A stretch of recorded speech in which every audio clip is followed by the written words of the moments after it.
Well, welcome back to another episode of Aware AI Brief. I'm Cameron Gaudet and joined, as always, by Walter Haydock, founder of StackAware. Walter, how you doing today? Hey, I'm doing well, Cameron. Good to see you again. Good to see you as well. For those of you that might not know, this Aware AI Brief is a series of podcast video, where we want to take actual real life questions when it comes to AI governance and really focus on making practical uh, assertions or practical help from those questions. So first and foremost, I want to thank everyone that had either commented or written in, DM'd on LinkedIn, some different questions that I was able to gather from this previous month that we're going to be looking at today. So again, this thing is kind of built on those inquiries, on those questions that you might have, or even as you're going about your day-to-day work and your day-to-day life in your own mind, the questions that might pop up for you. So feel free to send those in, and that's kind of the fuel of the show, as it were. So without further ado, I want to jump into some of the questions that we received from you all.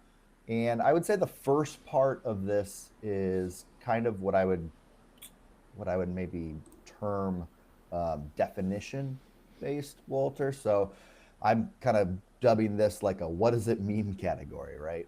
And I think first and foremost, one of the things people have discussed is just the term AI governance. In fact, I believe I had seen a LinkedIn post from yourself, kind of breaking down that term a little bit, and maybe noticing where it might fall short of the actual scope of what we're talking about. So AI governance. Explain the benefits, what it means, that term, and maybe the drawbacks of using a term like that. For me, AI governance refers to the management of risk related to non deterministic systems. So, at a high level, that means figuring out whether you're going to accept, transfer, mitigate, or avoid the cybersecurity, the privacy, the environmental, the societal implications of using a given artificial intelligence system. The term AI governance can, unfortunately, in some organizations or some contexts, cause concern because it implies a degree of bureaucracy or unnecessary process that fast moving companies might want to avoid. So I think that it's all the same what you're doing, but some folks and I in particular have described it as AI acceleration instead of AI governance, with the goal still being management of the risks in a cost-effective manner to ensure that you're achieving business outcomes while avoiding any unnecessary or avoidable downsides. Yeah, and I like that reframing, just to show how the benefit of it. Like you said, there's just certain terms that I know the thing that gets tossed around a lot is guardrails, not seatbelts, or things like that, or maybe seatbelts, not emergency brakes, things like that. As far as like the purpose that it actually serves, right, and to not term it in such a way that might cause people to not promote wide acceptance, if that makes sense. Just kind of making it more understandable as far as the beneficial part of it is kind of what I'm hearing you say from that side of it. Risk management is also sales. You need Mm. to be able to convince stakeholders that you are helping them rather than impeding them and slowing them down unnecessarily. So, using the right terminology is a key piece of that. Yeah, yeah, for sure. Well, speaking of terminology, one of the other definition type of questions that had come in was someone had asked, how do you determine high risk?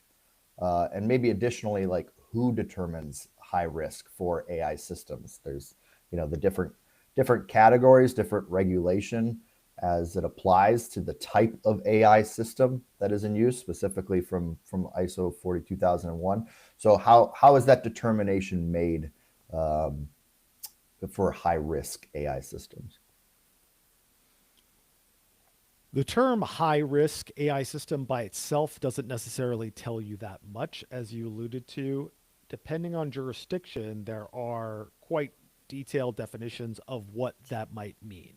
For example, Colorado's SB 205 refers to high risk artificial intelligence systems as those that make what it calls consequential decisions in certain realms like healthcare, like insurance, like finance, employment, things like that. So it is a term of art that is specific to the framework that you're using. Now, more broadly, organizations might have their own definitions of high risk, and that's absolutely fine. But a key thing to do is to make sure that you're using the proper term in the right context. So if you're speaking to a regulator, you're using the correct terminology for that system. A different example would be in California, there is the term automated decision making technology under the CCPA, which is actually different from an automated decision system under some separate regulations that the state has put out. So you need to be pretty precise in how you're describing these things. The good news is that StackAware does have a database of all these terms and their definitions that's freely available and that we can put into the show notes. Yeah, that's an incredible resource. And listener, if that was your question, we'll put that in the show notes, as Walter said, and kind of have that resource available to others as well. Kind of the last one I had seen for definition of a term type of thing is AI bias, and I know it gets tossed around a lot, right? And you actually have a really good article about how humans have bias as well. That was one that I think I had read when we had first met, and really thought was quite interesting, right? The distinction, or not the distinction, but the similarities of, we all talk about AI systems having bias, but we sometimes neglect the fact that humans have bias too. But AI bias, like what does it actually mean, and specifically on a regulations side of things, how is it being evaluated and measured? Bias is inherent to any artificial intelligence system, and there is absolutely no way around it. By having a model, you necessarily have some degree of bias, meaning that you're creating a curve that you're attempting to fit data to, or you're trying to make predictions based on inference against previously identified information. So there's no way that you are eliminating bias from artificial intelligence. The only way to eliminate bias is to just delete the AI model. Now, there's a separate category of things that people talk about what they mean when they talk about bias. And there are two different things that I would refer to. One would be unlawful bias. So, for example, Colorado SB 205 specifically calls out something it describes as algorithmic discrimination. And that has a precise meaning under the law. It's something that you can evaluate. There's a little bit of gray area, but it's something that you can say, okay, this is an unacceptable level of bias, or the bias is in an illegal direction, or it affects a protected class in a certain way. That is relatively easy to parse. Where it gets a little more challenging is socially unacceptable bias. So this is something that falls short of being illegal, but it rubs people the wrong way. Now, there are billions of people out there, and you're probably going to offend some folks, irrespective of what you do. The key for companies is to understand what's within your risk appetite in terms of reputation and offending potential customers. So, a more edgy brand might be able to and might want to have more, you know, I guess they would accept more risk when it comes to what AI systems are going to be putting out there. but a more staid conservative brand might accept less. Again, at the end of the day, you're not getting rid of bias. You just need to understand what your risk appetite is based on your regulatory and your business requirements and stay within it. Hmm. Yeah, that's really crucial. And I like how that ties back to just something, again, the whole premise of this specific series is to be able to take actionable steps, to be able to make it a practical thing. And I do think that AI bias is often talked about more abstractly, and that gives a good idea as far as like having it fit within your risk appetite, is a key way to go for determining what that means for your organization specifically. That's really good advice. The next question that I had entered in, someone had posted or asked the question: Is vibe coding good?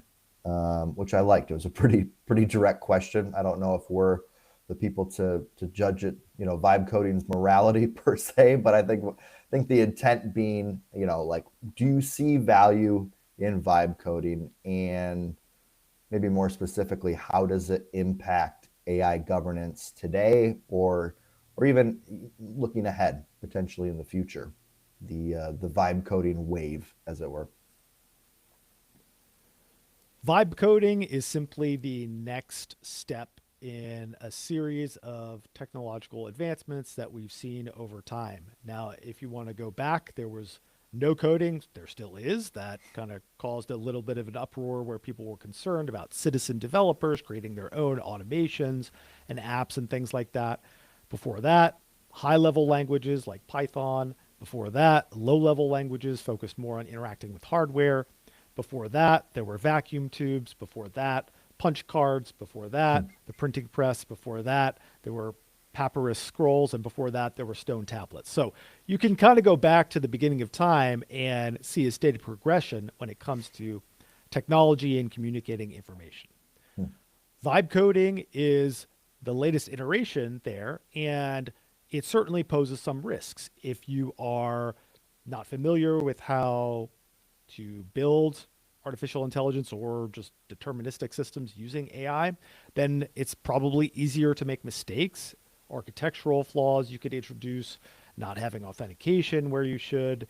And then also, there is some indication that the output from AI coding tools like Claude Code or Cursor, things like that, is not going to be perfect. And it'll get you 70 or 80% of the way there, but it requires some human refinement at the end of the day. So, for organizations that are looking at vibe coding as a way to accelerate productivity and potentially even development, I would say don't rule it out. It's not necessarily bad, it just simply is. Hmm. And the key there is understanding how you can apply controls like human review, like using additional security tools or even AI security tools to check the work of the vibe coding that's been done, that you're doing proper architectural reviews to make sure you've captured all the security requirements.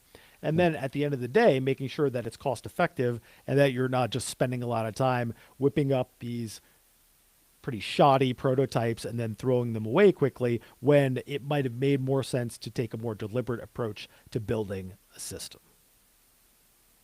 Yeah, yeah, it makes sense. I think another part of this too, that I was curious your take on. I've heard a lot of people talk about how it could, vibe coding, and people taking that and creating these things within organizations, within, different enterprise, and how that can potentially create something like, legacy systems in the future.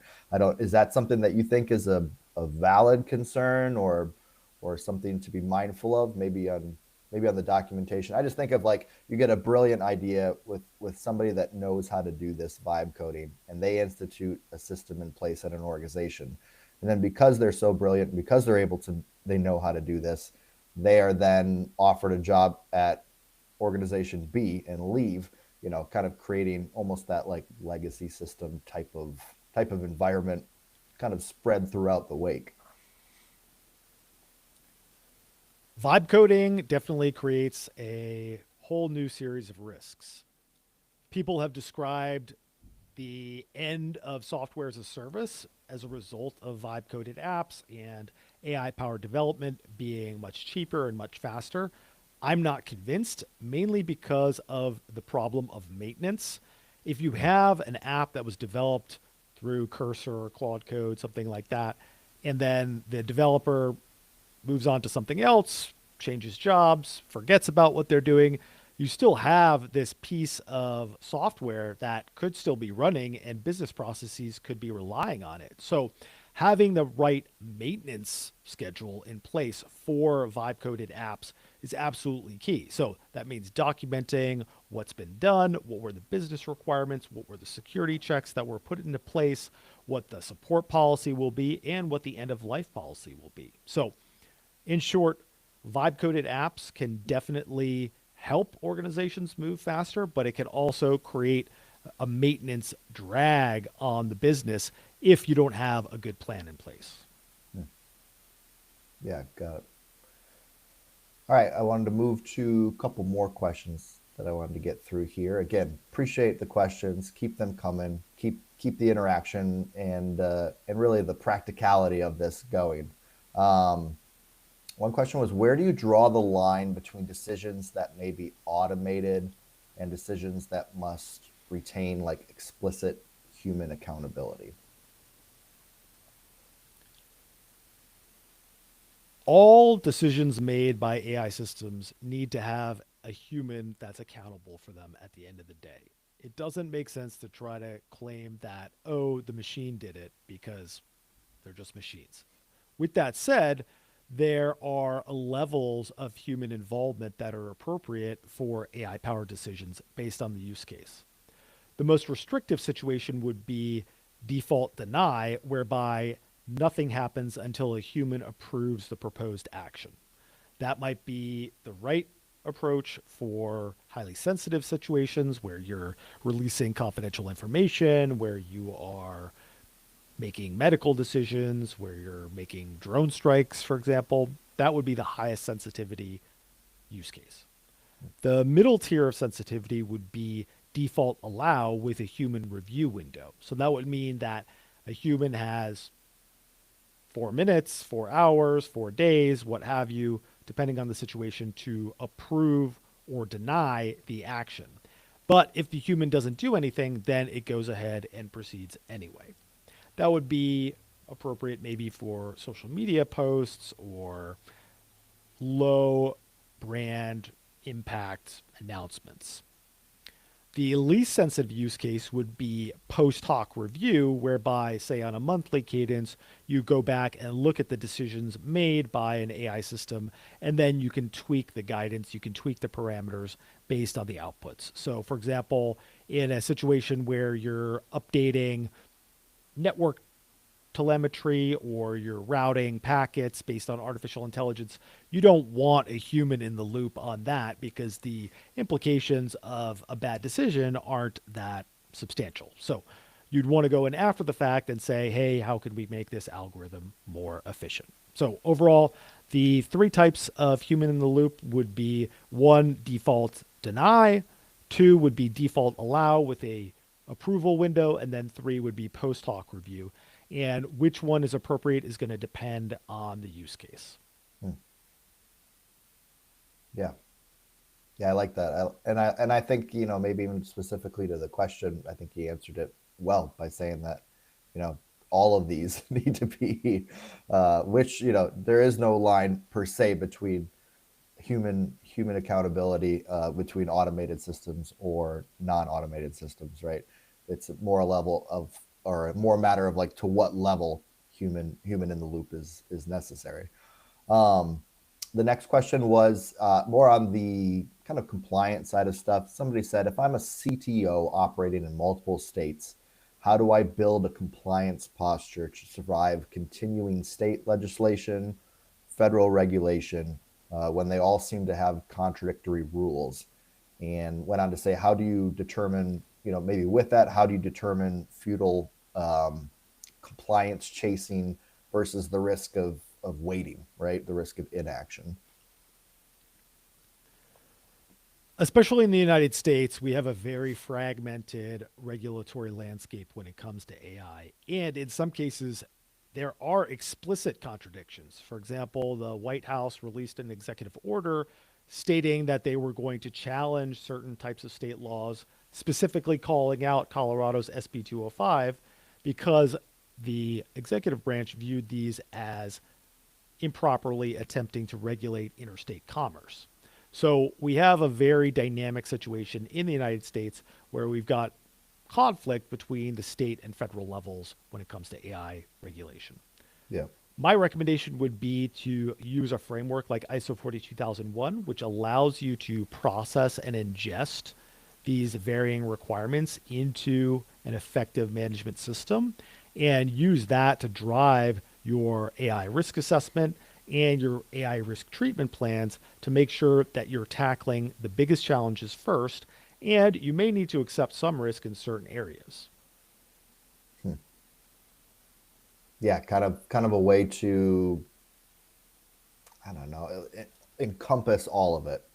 Maybe not circumvent it. Maybe that gives you something also where you're not just sitting there saying, "Well, I'll just wait for it to shake out," because we all know at that point it'll be far too late for yourself, your organization, and knowing that specifically with AI, these systems are already appearing within your organization, whether you are intentionally bringing them in or your vendors are. So it's good to have that type of a standard, type of a framework from ISO 42001 to be able to encompass the myriad and kind of the changing nature as it is of specifically in the U.S., like you said, of compliance and regulation. And I think you've pointed out in the past too, just ISO or the 42001 being broad enough to um, kind of accept and get arms around regardless of where the regulation goes. So that's a really great point. The last one I wanted to look at here was and I liked how simple and kind of practical this one was. It said, how do you measure whether AI governance is actually working? Kind of referencing, maybe KPIs or just actual metrics or verification that this AI governance plan we have in place is actually working. A great way to measure the effectiveness of an AI governance program is whether your risk assessments are actually predicting outcomes in the future. So if you say we assess there is a $1 million annual loss expectancy as a result from our AI systems, and you, over the course of the next 5 years, have a $1 million loss every year, or you have a $5 million loss one year and nothing in the other 4 years, then you're relatively on target and you've made a good assessment about the risks posed to the organization by AI. Now, alternatively, if you assess you have a $0 annual loss expectancy and you're getting hammered with fines, you're getting breaches related to AI systems, you're getting customer complaints, you're getting regulatory inquiries, then you've probably not done a good job in your AI governance program because you're not effectively managing the risk resulting from those AI systems. Now, I think it's important to note that governance, compliance, risk professionals should not be the ones setting the risk appetite. They should be the ones making the assessments about the likely outcomes and then letting cross functional business leaders assume the risk and also the reward of using AI. Hmm. That's a really key point, right? That the actual governance professional side of things is just it's verifying, right? It's checking or making those assessments, perhaps, um, rather than actually setting that kind of needs to come from above in the hierarchy. So it's a really good point. Well, that's what I have today, Walter, for questions um, submitted at least. And I appreciate you taking the time just to kind of go through these. And again, to you as a listener, as if you're listening to this, watching this, etc., send in your questions. You can find Walter Haydock, and myself, Cameron Gaudette, on LinkedIn. Feel free to DM us any questions that might have. Feel free to comment with questions, and we'll be gathering those in this upcoming month for the next iteration of Aware AI Brief, in answering and hopefully providing helpful and practical answers to the questions that you have. So thank you, Walter, and thank you all for listening, and we'll see you next month on Aware AI Brief. Thanks, Cameron.